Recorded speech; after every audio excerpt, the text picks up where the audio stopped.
So Leo Strauss, who was this very famous scholar, academic, political theorist, he argues that Machiavelli is a teacher of evil. So is that the case? Is Machiavelli really a teacher of evil? Is The Prince a handbook for tyrants? This is a big deal because Machiavelli has been very influential. He is arguably the father of modern political science. A lot of our politicians, our leaders, take their cues from Machiavelli. So like if Machiavelli teaches evil and we take our cues from Machiavelli, what does that say about us?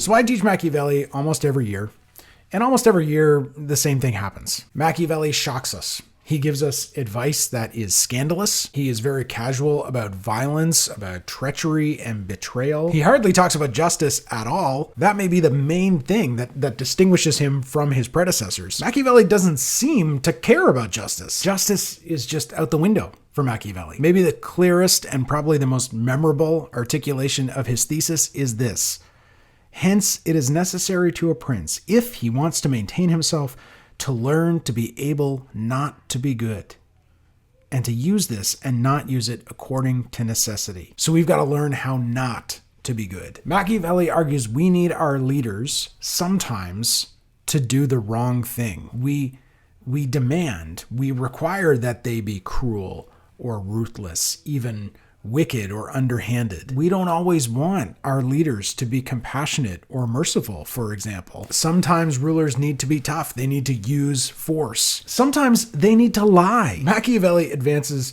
this very uncomfortable but very persuasive argument, which is that sometimes doing the right thing has bad consequences, and sometimes doing the wrong thing has good consequences. And for him, this upsets and inverts our whole understanding of what is good and what is bad. Because if you do a thing and then the outcome is good, can we really call it bad? And maybe this is important, maybe this applies to politics in a way it does not apply to individual ethics. I think that's an interesting question. But this makes some intuitive sense that sometimes the ethical thing, or maybe like the Christian thing, the pious thing, the virtuous thing, is not the right thing to do. It seems anyway that sometimes if our leaders do the thing that is most ethical or most virtuous, it will lead to a bad outcome. And not just for the leader, not just for the person in charge, but maybe for everybody. And so what Machiavelli is saying is that, listen, there are rules in politics. There are rules that govern the world. And on the one hand, we're all familiar with the conventional rules, the traditional rules. There are these rules out there about right and wrong, about virtue, about what we ought to do, about justice. But then there's the real rules. There's like a secret set of rules that people who are in charge, whether you're ambitious or whether it's your responsibility and duty to govern,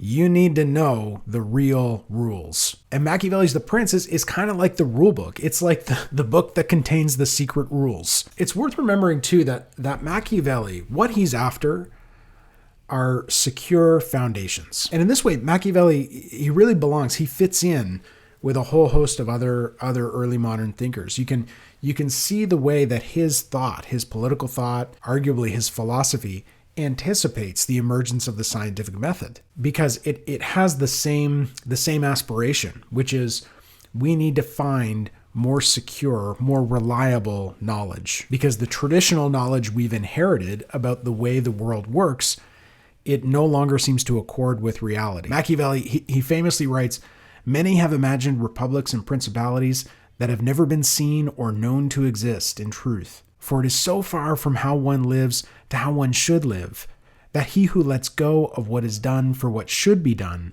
learns his ruin rather than his preservation." And when he's talking about imaginary republics, he clearly has Plato in mind here, right?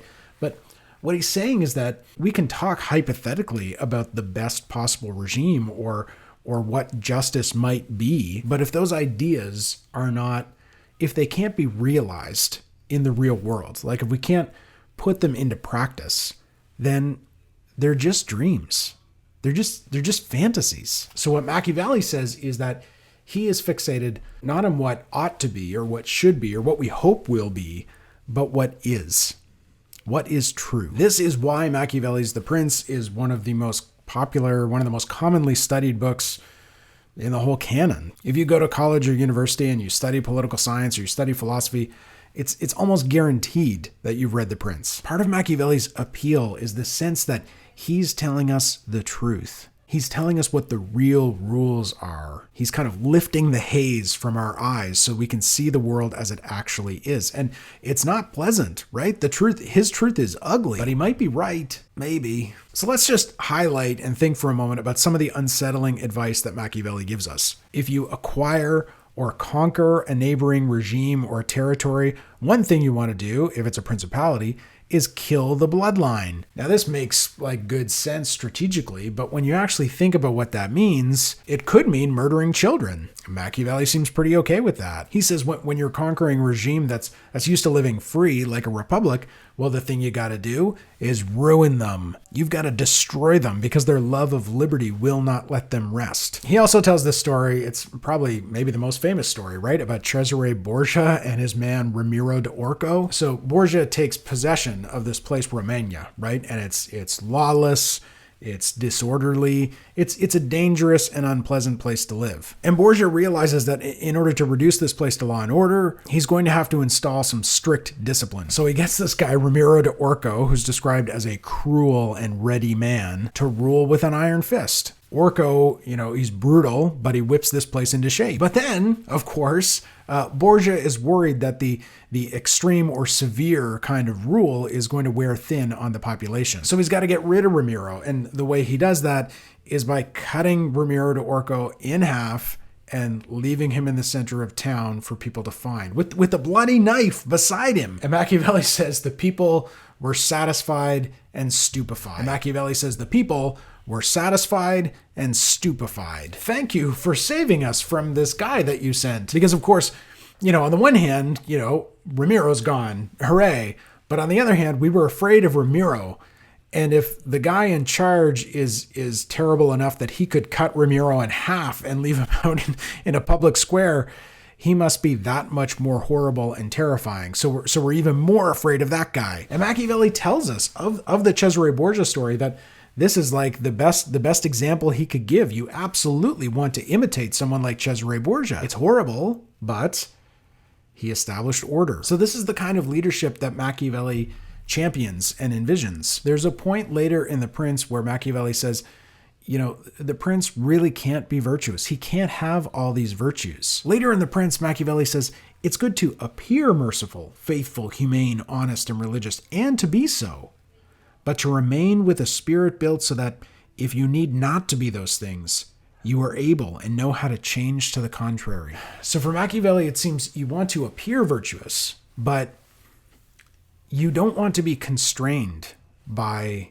ethics, by religion, by virtue, by some principle. You need to be adaptable.